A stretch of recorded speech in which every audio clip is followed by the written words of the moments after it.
a todos, me presento, un pocos que no me conocen, soy el doctor Bertoni, soy médico de planta acá del hospital. Estamos desde la vieja guardia, desde hace 20 años que se creó, y bueno, hoy me invitaron a hablar de la anatomía del tobillo y el pie. Bueno, me puse contento, pero la verdad que fue una sensación rara, decir anatomía del tobillo y del pie, que podemos hablar de tobillo prácticamente que no sepamos, y cómo podemos hablar de la anatomía del pie de manera corta, sucinta y que sirva y que le podamos sacar el jugo a esta charla y no perezcamos en el intento. Entonces empecé por el principio y me acordé de la vieja foto que tiene Tito en su libro, en donde compara las características anatómicas tanto del miembro superior como del miembro inferior. Esto habla de que si lo hacemos una osteotomía craneana y la dejamos pseudoartrósica, podríamos formar la rótula que nos faltaría para formar, ¿sí?, el hueso sesamoide, que es el que no tenemos en el miembro superior, pero sí tenemos en el miembro inferior.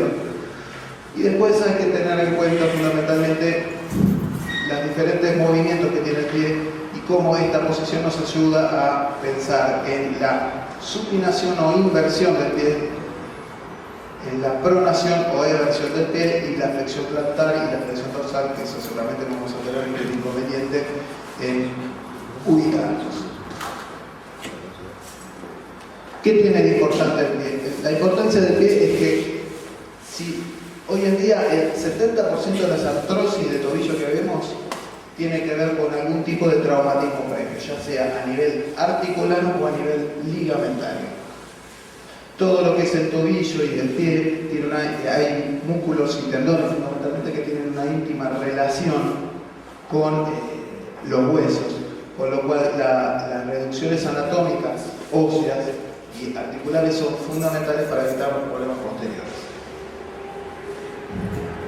Es importante saber que cuando estamos parados, la congruencia articular es la que nos provee el 100% de la estabilidad en pronación y en supinación del pie, pero solo nos da el 30% de la estabilidad rotacional. El 70% restante, junto con la estabilidad en la traslación del tobillo y del pie, está dado por todos los complejos ligamentarios que vamos a ver en un ratito. Bueno, son 28 huesos, ¿sí? Las fotos que vamos a ver son todos pie y tobillo derecho en sus diferentes vistas, ¿sí?, inferiores, superiores, ¿sí?, y lo vamos a clasificar, bueno, en los huesos de la pierna, tibia y peroné. La primera fila del tarso astragalo-calcáneo, la segunda fila escafoides, cuboides y las 3 cuñas, y los 5 metatarsianos y las 14 falanges. Son 34 las articulaciones, las conté, juro que sí, 20 veces para no equivocarme. Lo importante es saber que existen intercuñanas e intermetatarsianas y todo el resto de las articulaciones que las podemos llegar a recitar como cualquier villancico. Bueno, empecemos con la articulación del tobillo, la articulación que todo traumatólogo joven inicia y que la articulación tibia peroné inferior es el ingreso al quirófano prácticamente para empezar a hacer cualquier tipo de osteosíntesis. Las carillas articulares de la articulación tibia peroné inferior está dado por el borde interno de la metáfisis distal del peroné y el borde externo de la epífisis distal de la tibia. Esta carilla articular no es la que articula la tibia peroné inferior, es una carilla articular un poco más superior, ¿sí?, con respecto a esta, y no tiene una formación cartilaginosa como podemos ver en cualquier carilla articular, ¿sí? Tiene 2 ligamentos, uno anterior y uno posterior, y acá a propósito no se lee prácticamente que es el ligamento interóseo, que tiene cierta función, pero no es importante en la fijación de esta articulación. El ligamento tibio peroné anterior, ¿sí?, que va desde la parte antero-externa de la tibia al borde anterior del peroné. Y el ligamento posterior, que muchas veces lo recordamos en las fracturas trimaniolares, que abarca el borde posterior del peroné y llega hasta la cara posterior de la epífisis distal de la tibia y abarca sus 2 tercios externos.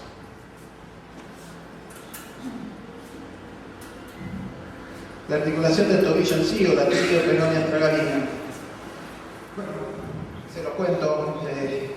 La articulación del tobillo está dada fundamentalmente por la parte distal, la cara cara inferior de la tibia, ¿sí? Que tiene una porción articular horizontal y una porción articular un tanto más vertical. La porción vertical es la que corresponde al borde externo del maléolo interno.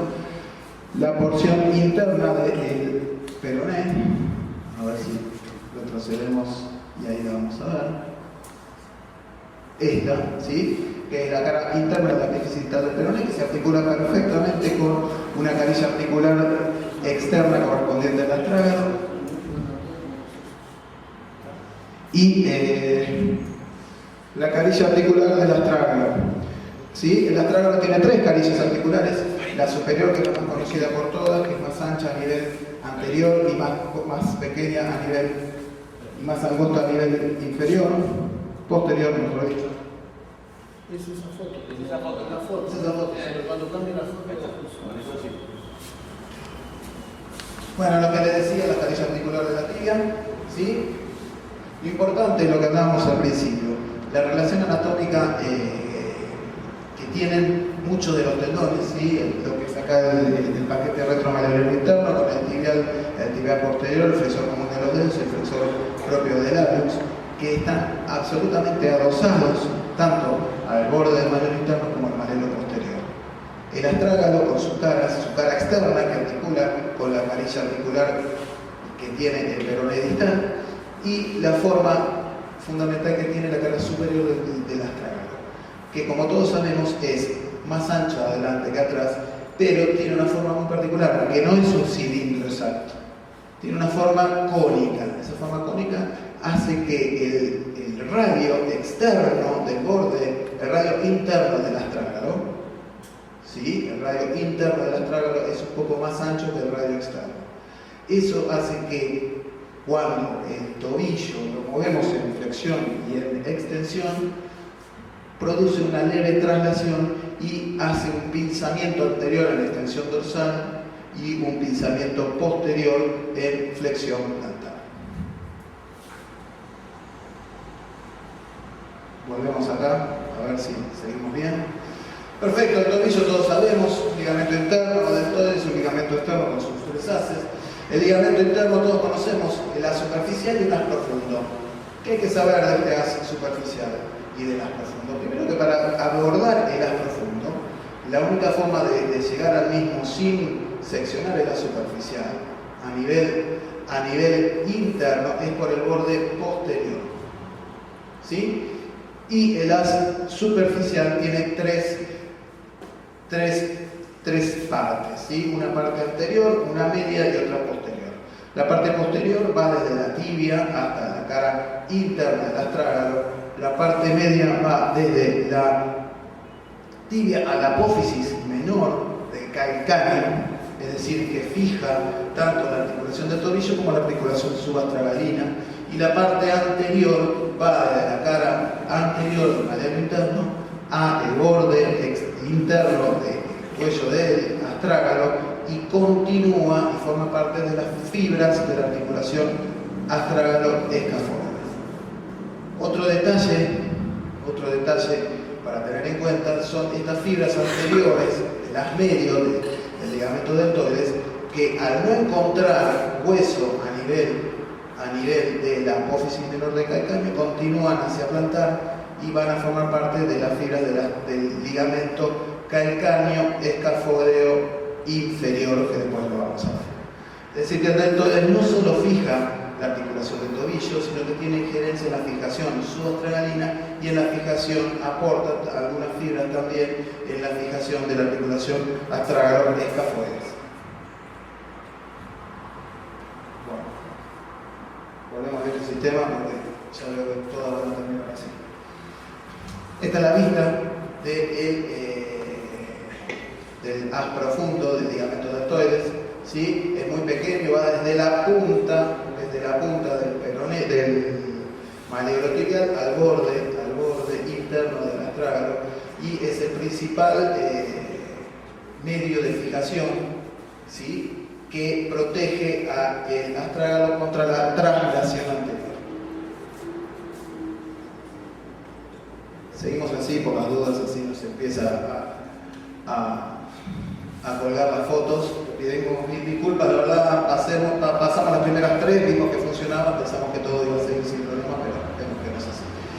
Bueno, siguiendo con el tobillo, el ligamento externo, peroneo astragalino anterior, el peroneo calcáneo y el peroneo astragalino posterior. ¿Sí? El peroneo astragalino anterior es un factor importante, ¿sí? Va desde la parte anterior del peroneo al borde externo del astragalo. Es fundamental para evitar la traslación y es un importante fijador en la rotación interna del astragalo a nivel de la mortaja. Es el principal fijador de la supinación de esta articulación en flexión plantar. El ligamento tibio-peroneo, el ligamento peroneo-calcáneo, ¿sí? Que forman entre los dos un ángulo aproximadamente de entre 85 y 110 grados. Esa disposición es importante porque nuevamente acá vemos que es un ligamento que no solo fija la articulación del tobillo, sino que también tiene injerencia en la articulación subastragalina. Y el tibio peroneo posterior, el tibio peroneo astragalino posterior, perdón, que se va a la apófisis menor del astragalo posterior. Acá podemos ver también las dos haces, ¿no? Superficial y profundo del ligamento deltoides. Bueno, siguiendo con las articulaciones, ¿sí? Vamos a pasar a la articulación subastragalina. La articulación subastragalina es una articulación un poco difícil de entender. A veces uno no sabe dónde está el seno del tarso, a qué corresponde. Entonces, está formado, como todos sabemos, por la cara inferior del astrágalo, ¿sí? Y la cara superior del calcáneo. La cara inferior del astrágalo tiene dos superficies articulares separadas con una hendidura, ¿sí? Que ahí es el seno del tarso. El seno del tarso es la hendidura que separa la superficie articular postero-externa con la superficie articular antero-interna.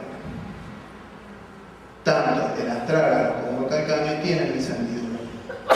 Si vemos el calcáneo en una vista lateral, en una vista externa, podemos ver la articulación postero-externa y la articulación antero-interna o tuberosidad menor del calcáneo.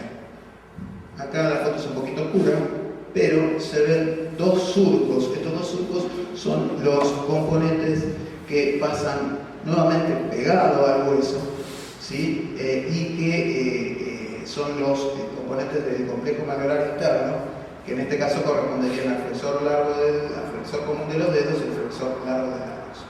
El tibial posterior ya pasó más superior y se fue a insertar en el cuboides. De nuevo, las carillas articulares, ¿sí? La postero externa y la antero interna, ¿sí? Y la articulación del cuboide que está mirando hacia el piso. Esa sería la carilla articular que tenemos en el calcáneo con el cuboide.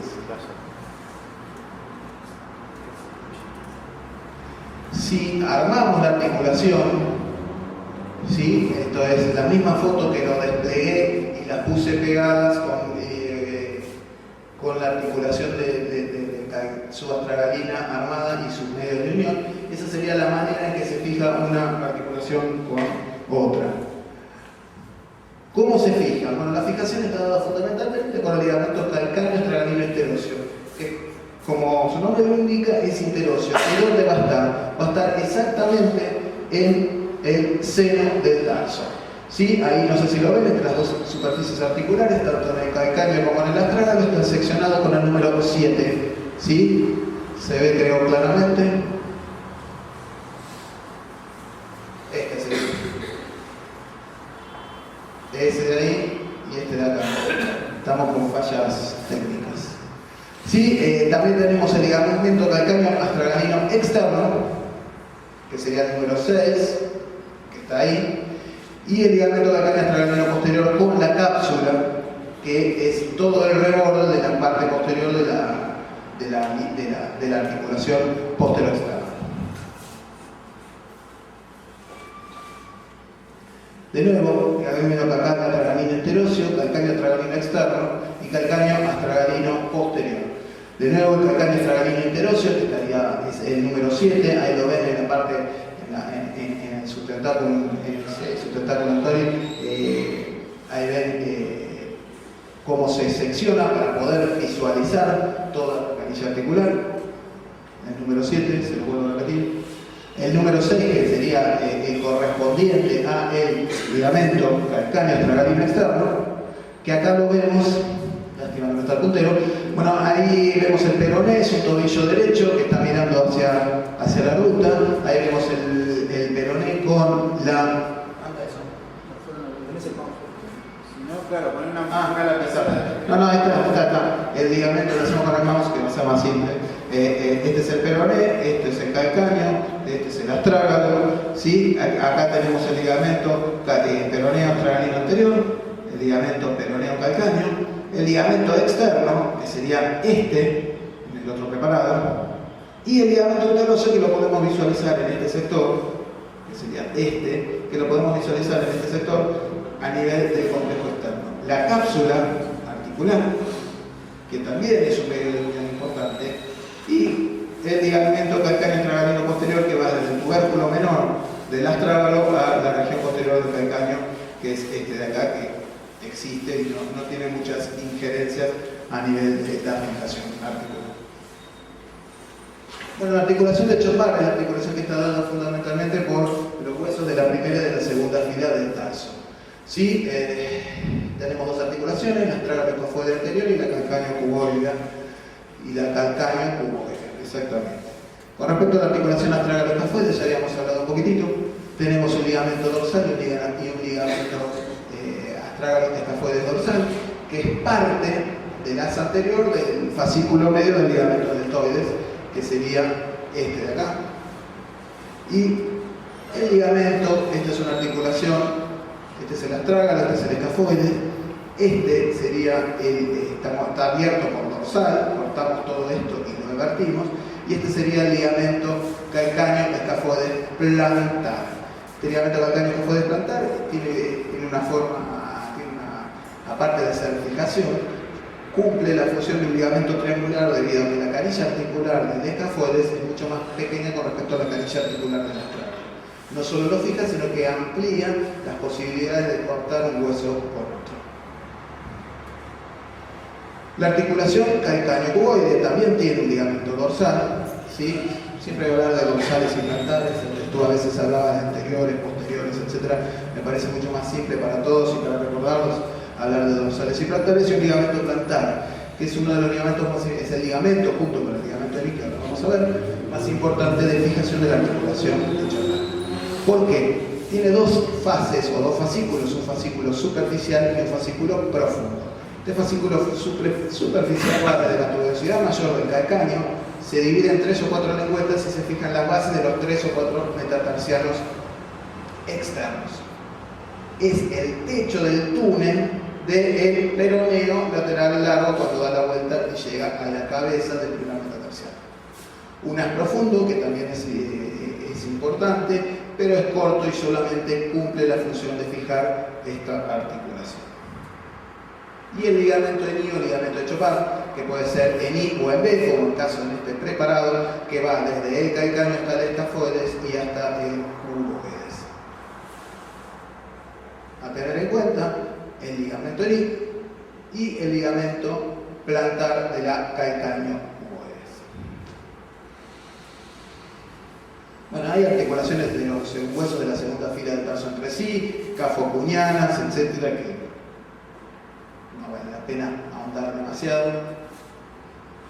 Y pasamos directamente a la articulación del isfranc. ¿Qué tenemos en la articulación del isfranc? La articulación del isfranc está dada por la articulación del medio pie con el antepié. Hay que saber fundamentalmente que el primer metatarsiano articula con la primera cuña, el segundo metatarsiano articula con las 3 cuñas, el tercero con su cuña correspondiente y el cuarto y quinto con el cuboides. ¿Qué medios de unión tenemos? Tranquilos, ya estamos llegando. Siempre va a haber ligamentos dorsales, ligamentos plantares y ligamentos interóseos. Obviamente que el primer metatarsiano va a tener un solo ligamento dorsal desde su primera cuña, ¿sí?, hasta el primer metatarsiano. El segundo metatarsiano, como tiene 3 cuñas de fijación, va a tener 3 ligamentos dorsales, desde la primera, desde la segunda y desde la tercera cuña. El tercer metatarsiano va a tener solo un ligamento dorsal, que va desde su tercera cuña, y el cuarto y quinto van a tener uno para cada uno, obviamente desde el cuboides. Ahora bien, dijimos que hay ligamentos dorsales y que hay ligamentos plantares. Muy bien, los ligamentos plantares tenemos tres ligamentos fundamentalmente. El primer ligamento plantar, que va desde la primera cuña hacia la base del primer metatarsiano. Un segundo ligamento plantar, que es importante, uno de los más importantes de esta articulación, que va desde la primera cuña, llega a la base del segundo y emite ramificaciones también a la base del tercer metatarsiano. Un tercer ligamento que va desde la tercera cuña hasta el tercero y el cuarto, y un cuarto y quinto que van desde el cuboides hacia los huesos correspondientes. Y como si esto fuera poco, por el mismo precio, tenemos el ligamento interóseo. ¿Sí? ¿Por qué lo nombro? Ahora vamos a ver. El ligamento interóseo acá es difícil de ver, es más, es imposible, son interóseos, como el interóseo que teníamos entre la astrágalo y el calcáneo. Habría que seccionar estos ligamentos, abrir las articulaciones. Había una fotito, me pareció demasiado, ¿sí? Y van desde el ligamento interóseo interno, va desde fundamentalmente la primera cuña, ¿sí? Une la primera cuña con el segundo metatarsiano, ¿sí? El ligamento interóseo medio, que va desde la segunda y desde la tercera cuña, va desde la segunda y la tercera cuña, también se unen al segundo metatarsiano, y el tercer ligamento interóseo externo, que va desde la tercera cuña al tercer metatarsiano. ¿Qué es lo importante de esta articulación? Estos.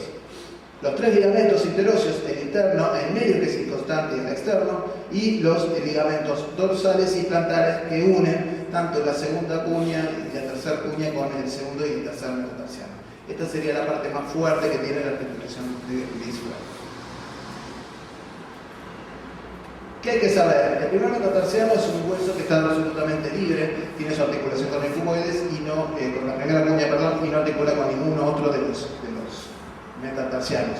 Sí existen articulaciones intermetatarsianos entre el segundo y tercero y cuarto y quinto, por, de nuevo, ligamentos interóseos, dorsales y plantares, lo cual pasaremos de lado.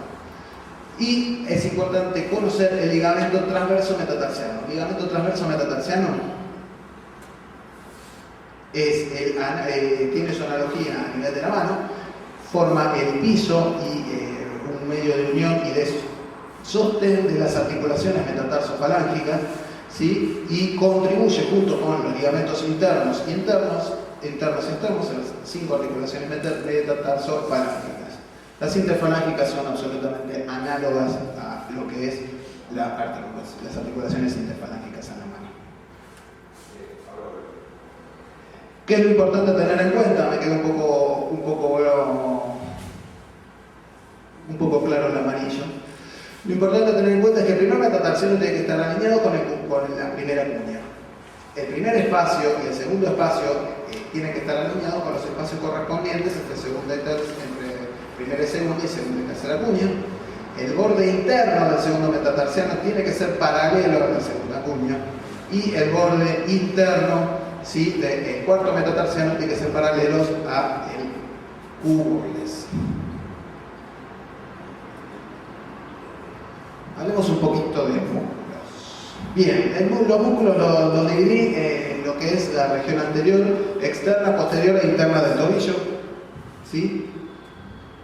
Con respecto a la región anterior, todos conocemos el tibial anterior, el extensor propio del hallux, el extensor común de los dedos y el peroneo anterior. El peroneo anterior es un músculo inconstante que facilita y ayuda en la extensión de los dedos, de las falanges sobre los metatarsianos. ¿Qué tenemos de particularidad acá? Tenemos a lo que es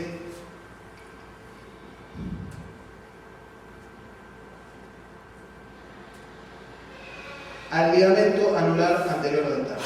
El ligamento anular anterior del tarso continúa la conorosis de la pierna, ¿sí?, a nivel distal, y su analogía es con el ligamento de la mano, ¿sí? Y es una formación fuerte que forma espacios específicos para que los músculos extensores tengan su lugar para pasar desde la pierna por el tobillo hasta el pie. Tiene dos haces, un hace superficial y uno profundo, va desde externo a interno. El hace superficial se divide en dos, una parte superior y otra inferior sobre el borde, ¿sí?, interno del extensor común de los dedos. La parte inferior llega hasta el escafoide terciano, ¿sí?, y la parte superior llega hasta el borde anterior de la tibia. Se desdoblan dos hojas, una hoja superficial y otra profunda, formando un anillo por el cual pasa el tendón del tibial anterior. Pero también tenemos una parte profunda de este ligamento anular anterior del tarso, que es la que está pegada adosada contra los huesos de la articulación del tobillo, que emite tabiques, ¿sí?, y forma celdas por las cuales tenemos los espacios para el músculo pedio, el extensor común de los dedos con el peroneo de existir, el extensor propio del alus y el tibial anterior, como hablábamos previamente. ¿Qué dato anatómico tenemos que tener en cuenta? El decruzamiento del paquete tibial anterior pedio se produce por detrás, obviamente, del extensor largo del alus y por debajo de la capa profunda de este ligamento anular anterior del tarso.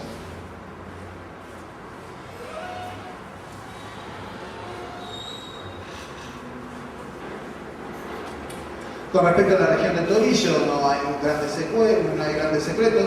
Tenemos el músculo gemelo sólido y el plantar legado, ¿sí?, en la subsección distal en el tendón de Aquiles.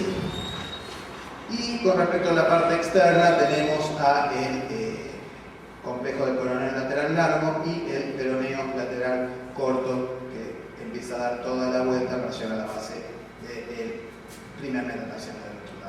Es importante tener en cuenta también que tenemos ligamentos anulares externos del tarso que están unidos, ¿sí?, anatómicamente con el ligamento anular anterior, y lo mismo pasa con la región interna. Con respecto a la región interna, todos conocemos el versito del gordo y su paquete. Con respecto al tibial posterior, el flexor común de los dedos y el flexor propio del alus. De nuevo, fíjense la importancia que tiene, ¿sí?, el manejo traumático de todas estas regiones y de todos estos huesos, y de tratar de lograr reducciones anatómicas para evitar las inflamaciones, los encarcelamientos, las tendinitis crónicas.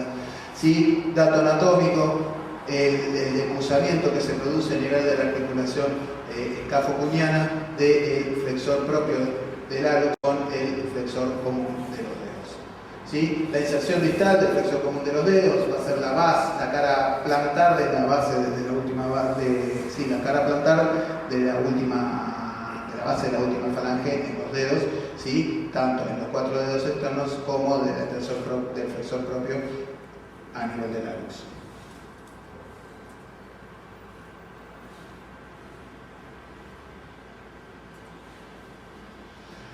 Y pasando un poquito al pie, es importante saber que no siempre nos facilitan las cirugías, no de esta manera, diciendo corte aquí, sino que tenemos que tener tenemos que saber de anatomía para meternos a operar un pie. El pie es como la mano, la diferencia es que tiene olor a pata y que no recibe carga. La mano, el pie recibe carga, y por eso es importante considerarlo y manejarlo como si fuera una mano, en ese sentido. Bien, para hablar de lo que es músculos del pie. Los músculos del pie tenemos la región dorsal, ¿sí?, fundamentalmente el músculo pedio. El músculo pedio abarca toda la parte antero-externa de lo que es astrágalo y calcáneo.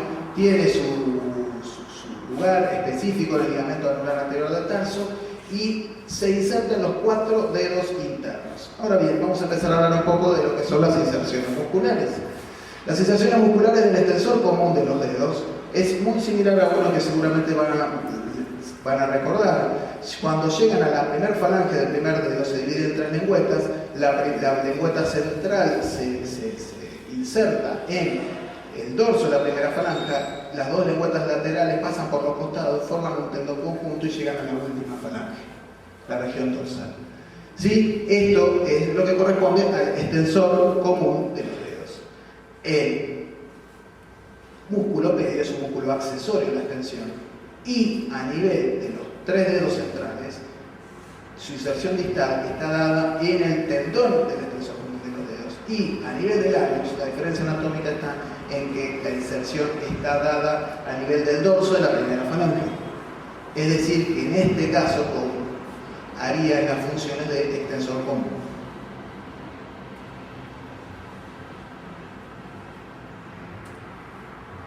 Con respecto a los músculos de la región plantar, de nuevo, si pensamos en la mano, hacemos la vertical, vamos a tener tres regiones: una región plantar interna, plantar media y plantar externa. ¿Sí? La plantar interna y la plantar externa son bastante similares. Tenemos el aductor del hallux, el flexor corto del hallux y el abductor del hallux, con su inserción conocida, archiconocida para los que alguna vez operaron algún juanete, ¿sí? En el borde interno de la primera falange, en el borde externo, perdón, de la primera falange del hallux. Y músculos similares, como el abductor del quinto dedo, el flexor corto y el aductor, que son músculos muy pequeños que estarían todos resumidos en esta sección. Y la región plantar media. La región plantar media está dada fundamentalmente por dos capas, una capa superficial y otra más profunda.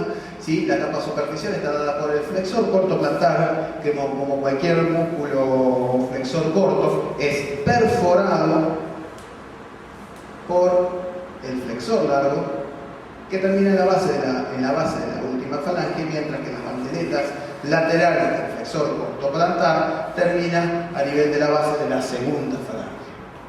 Alguna reminiscencia espero que tengan sobre estas inserciones. Y el cuadrado carnoso de simple. El cuadrado carnoso de simple es un músculo accesorio que va a insertarse a nivel de los tendones del flexor corto plantar y ayuda en lo que es la flexión de los dedos. ¿Sí? Estos músculos se insertan fundamentalmente en los 4 dedos distales del pie. Existen interóseos dorsales, plantares, lumbricales, y existe una aponeurosis plantar. La aponeurosis plantar, tenemos una plantar y una dorsal. La dorsal la vamos a pasar de largo, no tiene demasiadas implicancias, pero sí la aponeurosis plantar. Si recordamos la enfermedad de Frost, la aponeurosis plantar la podemos dividir en 3 regiones: una región plantar interna, plantar externa y la plantar media. La plantar interna y externa hacen muy superficiales, muy finitos, que no tienen gran función. En cambio, la plantar media es totalmente análogo con lo que es la aponeurosis de la mano. Y también tenemos una aponeurosis plantar profunda. ¿Qué es lo importante de la aponeurosis plantar profunda? Teniendo un corte transversal del pie, vemos la aponeurosis plantar profunda que emite tabiques y genera los 4 espacios plantares del pie: el plantar externo, la región plantar externa, plantar media, plantar interna y la región de los interóseos y de los lumbricales. La aponeurosis dorsal con sus 3 fases. Y pasamos a la irrigación. En la irrigación es una de las diferencias más importantes que encontramos con respecto a lo que es la mano. Todo lo que sea irrigación siempre vamos a tener un nervio que va a tener el mismo nombre de la arteria que yo les voy a ir nombrando, y ese va a ser el que va a darle la movilidad a los huesos por los sectores anatómicos donde vayan pasando. Si vamos a la región anterior, tenemos la arteria tibial anterior y la arteria pedia. La arteria tibial anterior, antes de pasar por el ligamento anular anterior del tarso, emite ramas malleolares internas y malleolares externas que se van a anatomosar con las análogas posteriores que van a venir de la tibial posterior y de las peroneas. Una vez que pasamos el ligamento anular anterior del tarso, vamos a transformarnos en arteria pedia, y una vez que nos transformamos en arteria pedia vamos a dar ramas malleolares internas y dos ramas importantes, que son la dorsal del tarso y la dorsal del metatarso. Esta dorsal del tarso da ramas innominadas, proximales y distales, que se anastomosarían con las ramas distales, obviamente, con las ramas proximales que da la dorsal del metatarsiano, irrigando todo lo que es esta región del retropié. Y de la convexidad de este arco plantar salen ramas interóseas, ¿sí?, para el segundo espacio, para el tercero y para el cuarto espacio, que después se dividen e irrigan el dedo, como todos sabemos. ¿Qué es importante tener en cuenta? Las ramas terminales de la arteria pedia La arteria pedia de una rama terminal, que es la arteria interósea del primer espacio, que es la que irriga todo lo que es el dorso, ¿sí? El dedo hallux, y da otra rama, que en realidad no da rama, sino que es ella misma, penetra el espacio interóseo y se van a anastomosar con la arteria plantar externa, perdón, para formar el arco de irrigación plantar del pie. Otro dato a tener en cuenta son arterias que son las arterias interóseas, ¿sí? que se emiten a nivel del dorso, que se van a articular, se van a anastomosar con las interóseas plantares que ahora vamos a ver.